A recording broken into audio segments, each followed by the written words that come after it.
হুসনুজ্জান, ভালো ধারণা, চিন্তা চেতনার ক্ষেত্রে ভালো ধারণা রাখা, ফিল্লাহ, আল্লাহর ব্যাপারে। আল্লাহর ব্যাপারে আমাদের ধারণাটা ভালো থাকা চাই।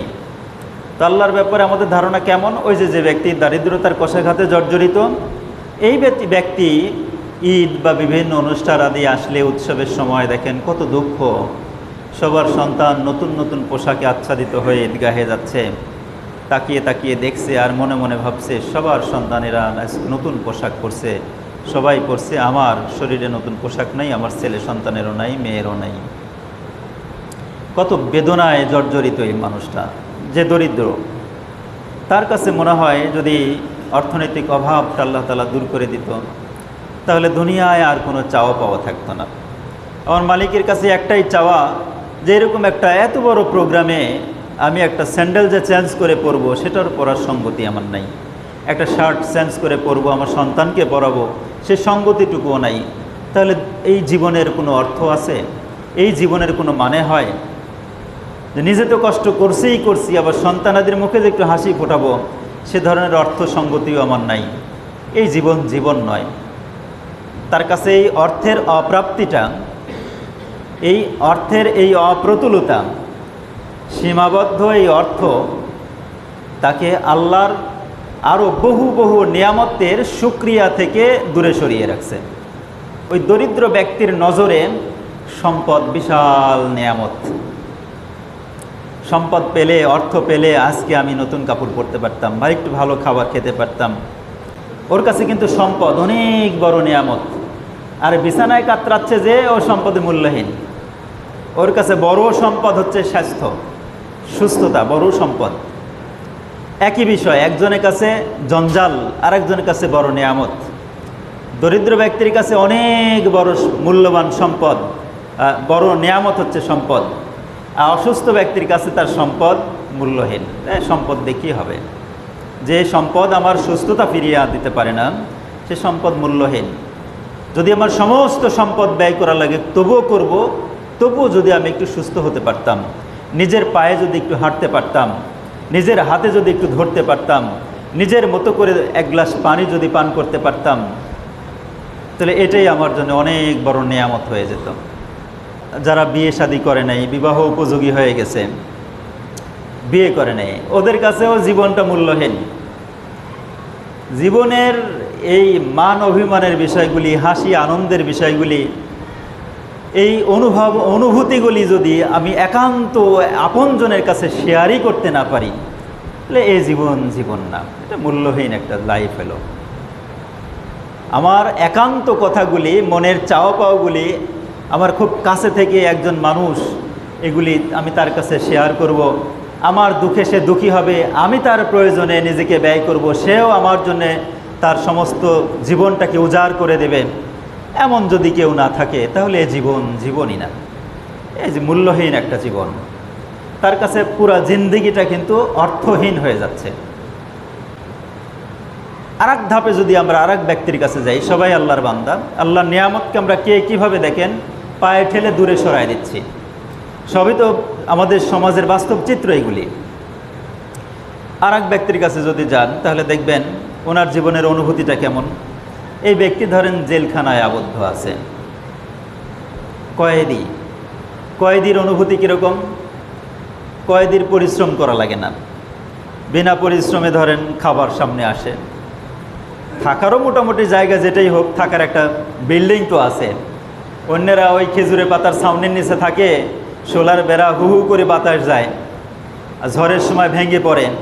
তো এই টেনশন তো নাই, ও রাজপ্রাসাদের মতো একটা বিশাল ধরেন বা প্রাসাদে আছে, আবার একদম টাইমলি খাবার চলে আসছে, টেনশন করা লাগে না কি বাজার করব, কি খাবো, কোনো টেনশন নাই। রোগ ব্যাধি হলেও আবার চিকিৎসা করতে নিয়ে যাচ্ছে। তার কাছেও জীবন অনর্থক। তার কাছে এই খাওয়া, খাঁচায় বন্দি পাখির মুখে যেভাবে খাবার তুলে দেওয়া হয়, সে মনে করে আমি ওই খাঁচায় বন্দি একটা পাখি, আমার কাছে উপাদেয় খাদ্য সামগ্রী দেওয়া হয়, আমাকে থাকার ব্যবস্থা করে দেওয়া হয়েছে, চিকিৎসার ব্যবস্থা সবই আছে।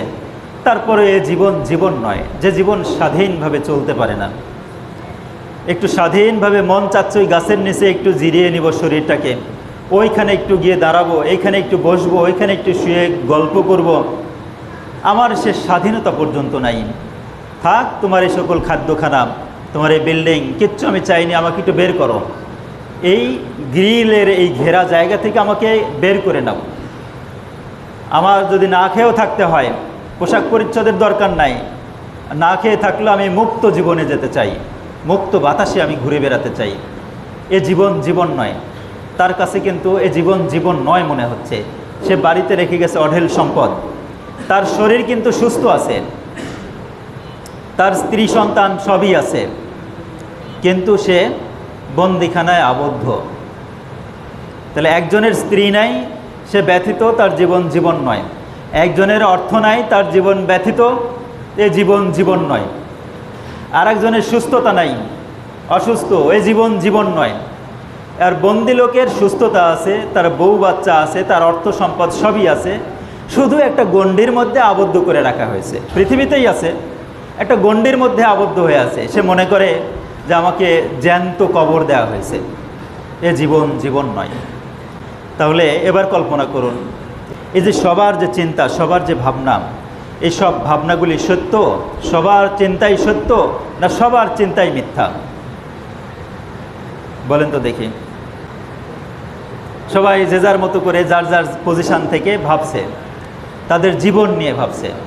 এবার আমরা একটু মাথা ঘামাই যে সবার এই ভাবনাটা ঠিক আছে নাকি সবার ভাবনাটাই বেঠিক? ঠিক নেই, বেঠিক। কিভাবে বেঠিক হবে কেউ বলতে পারবেন যে এই কারণে বেঠিক? আচ্ছা, ধন্যবাদ আপনাদের। আল্লাহ আপনাদের জেহেনে বুদ্ধিমত্তায় বরকত দান করুন। সত্যিই একদিক থেকে সবার চিন্তাই রাইট, সঠিক। দরিদ্র ব্যক্তির অর্থ নাই, জীবনটা সত্যিই তার কাছে মূল্যহীন। অর্থের বিচারে দারিদ্রতার কষাঘাতে যারা পড়ছে, জর্জরিত হয়েছে যারা, তারাই বুঝে দারিদ্রতার কষ্ট কতটুকু, কতখানি। তো তার মুখ থেকে যে অভিব্যক্তি বের হচ্ছে, এটা অমূলক না। তার কাছ থেকে বের হওয়া কথাগুলি সত্যিই ঠিকই আছে, তবে ভিন্নভাবে আবার 100তে 100 বেঠিক। অনুরূপভাবে অসুস্থ ব্যক্তির চিন্তাটাও তার পজিশন থেকে ঠিকই আছে, কিন্তু আমরা যে ব্যাখ্যায় যেতে চাচ্ছি ওই ব্যাখ্যা অনুসারে সম্পূর্ণ বেঠিক। কোন ব্যাখ্যায় বেঠিক? আল্লাহ সুবহানাহু ওয়া তাআলা ইরশাদ করেছেন, ওয়ালা তাতামান্নাউ, তোমরা এটা কামনা করো না, মা ফাদ্দালাল্লাহু বিহি বা'দাকুম আলা বা'দ, তোমাদেরকে আল্লাহ সুবহানাহু ওয়া তাআলা তোমাদের তুলনায় অন্যদেরকে যেটা দিয়েছেন, একটু বেশি দিয়েছেন, সেইটার ব্যাপারে তোমরা কামনা করো না, লালসা করো না, লোভ করো না। ওয়ালা তাতামান্নাও, তোমরা তামান্না করো না, লোভ করো না। কোন ব্যাপারে? মা ফাদ্দালাল্লাহু বিহি বা'দাকুম আলা বা'দ, তোমাদের একের উপরে অন্যকে আল্লাহ তাআলা যে মর্যাদা দিয়েছেন, ফজিলত দিয়েছেন, এটার ব্যাপারে তোমরা লোভাতুর হইও না, লোভের দৃষ্টি ফেলো না। এই আয়াতের দৃষ্টিকোণ থেকে আমার প্রত্যেকের চিন্তা চেতনা ভুল। যাদের কথা আমরা উপমায় নিয়ে আসলাম, এই আয়াতের দৃষ্টিকোণ থেকে সবার চিন্তাই ভুল। কিভাবে? আল্লাহ নবীর হাদিস থেকেও আবার আসি। আল্লাহ রাসূল সাল্লাল্লাহু আলাইহি ওয়াসাল্লাম ইরশাদ করেছেন, উনদুরু ইলা মান হুয়া আসফালা মিনকুম, তোমরা তাকাও তোমাদের মধ্যে তার দিকে যে তোমার চেয়ে বিত্ত বৈভবে, সুস্থতায় বা সম্পদে তোমার চেয়ে নিচে আছে, তুমি তার দিকে তাকাও। ওয়ালা তানজুরু ইলা মান হুয়া ফাওকাকুম, তোমরা ওই দিকে তাকাবে না যেই ব্যক্তি তোমার চেয়ে সম্পদে, সুস্থতায়, জ্ঞানে, গরিমায় বা স্বাধীনতায় তোমার চেয়ে উপরে আছে, তুমি তার দিকে দৃষ্টি করো না। ফাইন্নাহু, তাহলে কি হবে? আজদারু আল্লাহ তাজদারু নি'মাতাল্লাহ, তাহলে তোমার প্রতি আল্লাহর দেয়া যে নিয়ামত, এই নিয়ামতটাকে তুচ্ছ মনে হবে না। যদি এভাবে করতে পারো, তোমার চেয়ে নিচের দিকে যদি তুমি তাকাও, তোমার চেয়ে উপরের দিকে আল্লাহ নবী তাকাতে নিষেধ করেছেন, যদি সেটা করো, তাহলে তোমার উপরে দেওয়া আল্লাহর যে নিয়ামত আছে, সেই নিয়ামতকে তুচ্ছ মনে হবে না, খাটো মনে হবে না। এবার আসেন দরিদ্র ব্যক্তির কাছে। সে নিজেকে কেন বলছে জীবন জীবন না? তার কি নাই? শুধু অর্থ নাই। শুধু অর্থ নাই, তাই সে অস্থির হয়ে জীবন জীবনই না বলছেন। কিন্তু আল্লাহ সুবহানাহু ওয়া তাআলা তার ভিতরে কত বড় নিয়ামত দিয়ে রেখেছেন। কেমন নিয়ামত? ওই যে অসুস্থ ব্যক্তি, সে হয়তো তার শক্তিহীন হয়ে গেছে, শরীর এমন শক্তিহীন হয়ে গেছে যে বিছানা থেকে নেমে 2 পায়ে হেঁটে ভর করে 2 ধাপ সামনে এগিয়ে যাবে, সেই শক্তি পর্যন্ত নাই। আর এই দরিদ্র ব্যক্তি এখনও চষে বেড়াচ্ছে, তার জনপদ চষে বেড়াচ্ছে, তার গলি, তার প্রান্তর, তার অঞ্চল, তার এলাকা 2 পায়ে ভর করে স্বাচ্ছন্দ্যে ঘুরে বেড়াচ্ছে। এবার বলেন তো, ওই অসুস্থ ব্যক্তির অঢেল সম্পদ আছে, আর এই দরিদ্র ব্যক্তির সম্পদ নেই। বলেন তো, নিয়ামতের দিক থেকে এখন কে বড় কে ছোট? এবার কল্পনা করেন, দরিদ্র ব্যক্তি শুধু ভাবছে আমার অর্থ নেই রে, অর্থ থাকলে আমার কি না কি হয়ে যেতাম আমি। আর অসুস্থ ব্যক্তি, হাই রে আমার পায়ের শক্তি নেই রে, যদি শক্তি থাকতো আজ আমি ঘুরে বেড়াতে পারতাম, বাজারে গিয়ে 1 কাপ চা খেতে পারতাম। দুইজনের 2 ক্ষোভ। এবার আল্লাহ নবীর নির্দেশ হলো, তুমি তাকাও তোমার চেয়ে নিচে যে আছে তার দিকে। তাহলে দরিদ্র ব্যক্তি যদি দেখতো যে আমি তো ঘুরে বেড়াচ্ছি, তো যার বাড়ির পাশ দিয়ে যাচ্ছি ওই বাড়ির ঘরের ভিতরে একজন ধনী ব্যক্তি কিন্তু অসুস্থ অবস্থা বেডে দীর্ঘদিন পড়ে আছে, তাকে যদি একটু দেখতো নজর দিয়ে, দেখে যদি তার প্রতি আল্লাহর দেয়া নিয়ামতের দিকে খেয়াল করত, নজর করত, তাহলে তার মুখ ফুটে এমনিই বের হয়ে আসতো, আলহামদুলিল্লাহ আল্লাহ, আমার অর্থ নাই, তাও তো তুমি এর চেয়ে আমাকে কত ভালো রেখেছো, আলহামদুলিল্লাহ তোমার প্রতি আমার কোনো অভিমান নাই আল্লাহ, তুমি আমাকে কত ভালো রেখেছো। আবার ওই অসুস্থ ব্যক্তি যদি দরিদ্র ব্যক্তিকে এভাবে দেখতো, দেখে যদি চিন্তা করতো, আল্লাহ তুমি এই লোকটাকে আমি দেখলাম আজীবনেই কত কষ্ট করলো, স্ত্রী সন্তান আদি নিয়ে জীবন সংসারে কত কষ্ট করে জীবনযাপন করছে, আল্লাহ আলহামদুলিল্লাহ তুমি আমাকে কি নিয়ামতের মধ্যে ভরপুর করে রেখেছো, কোনো দিনই অভাব কি জিনিস সেটা অনুভব করতে পারলাম না, তুমি এতই নিয়ামতের ভিতরে আমাকে রেখেছো মাবুদ। তখন দেখবে না ও বিছানায় শুয়ে শুয়ে আলহামদুলিল্লাহ বলে ফেলছে, নিয়ামতের শুকরিয়া চলে আসছে। এজন্য আল্লাহ নবী সাল্লাল্লাহু আলাইহি ওয়াসাল্লাম ইরশাদ করেছেন, আল গিনা গিনান নাফস, অন্তরের ধনাঢ্যতা হলো প্রকৃত ধনাঢ্যতা। অন্তর থেকে যে ব্যক্তি ধনী, দুনিয়াতে এর চেয়ে ধনী আর কেউ নাই। অন্তরের ধনাঢ্যতাই হলো প্রকৃত ধনাঢ্যতা। আমরা ধনী দেখি অমক ঘর দিচ্ছে রে বা, 1 নাম্বার 2 নাম্বার 0 নাম্বার ইট দিয়ে, অমক দামি মিস্ত্রি দিয়ে, অমক ব্র্যান্ডের রড দিয়ে, ওই অমক ঘাটের বালু দিয়ে, মনে হচ্ছে যে ও কতই না সুখী মানুষ। আর আমার সোলার বেড়া, খেজুরের পাতার ছাউনি, কত কষ্টে আছি। প্রিয় উপস্থিতি, যদি শয়তান আপনার অন্তরের ভিতরে এরকম অনুভূতি নিয়ে আসে, 100তে 100 জানবেন আপনার অন্তরের ভিতরে শয়তান ওয়াসওয়াস আর বিষ ঢালছে। সঙ্গে সঙ্গে আপনার নবীর ওই কথার দিকে ফিরত আসুন। আল্লাহ নবী কি বলেছেন? উনজুরু ইলা মান হুয়া আসফালা মিনকুম, তোমাদের মধ্যে তোমার চেয়ে যে নিচে আছে তুমি তার দিকে তাকাও। তুমি এই যে অমক কয় নাম্বার ইট রে ভাই, এটা কোন ভাটার ইট, এটা জিজ্ঞাসা করা বাদ দিয়ে কোন ব্র্যান্ডের রড দিচ্ছ, এই কথা বাদ দিয়ে তার চেয়ে তোমার চেয়ে নিম্ন মানের আরেক বাড়িতে যাও, গিয়ে দেখো তোমার তো বেড়া আছে, ওর বেড়াও নাই, পলিথিন টাঙ্গায় বসবাস করছে। ওইটা দেখলে তোমার শুকরিয়া আসবে, আরে আমার তো সোলার বেড়াটার দিছি, এর তো তাও নাই দেখছি, শুকরিয়া চলে আসবে। সম্মানিত ভাইরা, আল্লাহ নবী সাল্লাল্লাহু আলাইহি ওয়াসাল্লামের প্রতিটি কথা বিজ্ঞানসম্মত, প্রতিটি কথার ভিতরে রয়েছে পাহাড় সম শিক্ষা, আসমানের মতো বিশাল সীমাহীন শিক্ষা, অনুকরণীয় শিক্ষা। এজন্য আসুন আমরা আমাদের চেতনাকে এই দিকে ফিরিয়ে নিয়ে আসি। আমার প্রতি যতটুকু আল্লাহ তাআলা দিয়েছেন, ওই নিয়ামত যত ক্ষুদ্রাতি ক্ষুদ্রই হোক, সেটাকে আল্লাহর দেয়া বড় নিয়ামত মনে করে শুকরিয়া জ্ঞাপন করি। অল্পে তুষ্টি প্রকৃত ধনাঢ্যতা। অল্প পেয়ে যে শুকরিয়া আদায় করতে পারে, তার অন্তরের ভিতরে কোনো অপ্রাপ্তির ক্ষোভ থাকে না। অল্প পেয়ে যে শুকরিয়া করতে পারে, তার অন্তরের ভিতরে অপ্রাপ্তির জ্বালা থাকে না। ওই দরিদ্র ব্যক্তি যদি সে জানতো যে সাহাবায়ে কেরাম আজমাইন এক বেলা খেয়েছেন, আগামী বেলা কি খাবেন সেটাও জানেন না, কয়েকদিন তার চুলাই জ্বলেনি। আমাদের সমাজে এমন কোন দরিদ্র আছে যার বাড়িতে প্রত্যেক দিন প্রত্যেক দিন 3 বেলাই চোলা জ্বলুক বা 1 বেলা রান্না করে 3 বেলাই খায়, এরকম কোনো দরিদ্র ঘর আছে যে 3 দিন ধরে চোলাই জ্বালাতে পারে নাই? আমার মনে হয় না এমন কোনো দরিদ্র ফ্যামিলি আছে। কিন্তু সর্বোচ্চ সম্মানিত ব্যক্তিগণ, আল্লাহর নবীর সহচরগণ, তাদের জীবনেতে এরকম ঘটনা ঘটে গেছে। তা আমি আমার সমাজে এরকম কাউকে যদি শিক্ষণীয় ব্যক্তিত্ব না পাই, সাহাবায়ে কিরাম আজমাইনদের দিকে দৃষ্টি নিক্ষেপ করি যে সাহাবায়ে কিরাম আজমাইন আমার চেয়েও অভাবী ছিলেন। মাত্র একটা কাপড়ে সালাত আদায় করেছেন, মাত্র একটা কাপড়। আমরা তো 3-4টা কাপড় পরে আসছি, তাই তো? লুঙ্গি পরেছেন, একটা শার্ট পরেছেন, শার্টের নিচে হয়তো একটা গেঞ্জিও আছে, মাথায় একটা টুপিও আছে। গণনা করে দেখেন, তাও 4টা হয়ে গেল। পায়ে একটা জুতা স্যান্ডেলও আছে, জুতা স্যান্ডেল পায়ের পোশাক, টুপি মাথার পোশাক, গেঞ্জি শার্ট, গেঞ্জি লুঙ্গি এগুলি শরীরের পোশাক।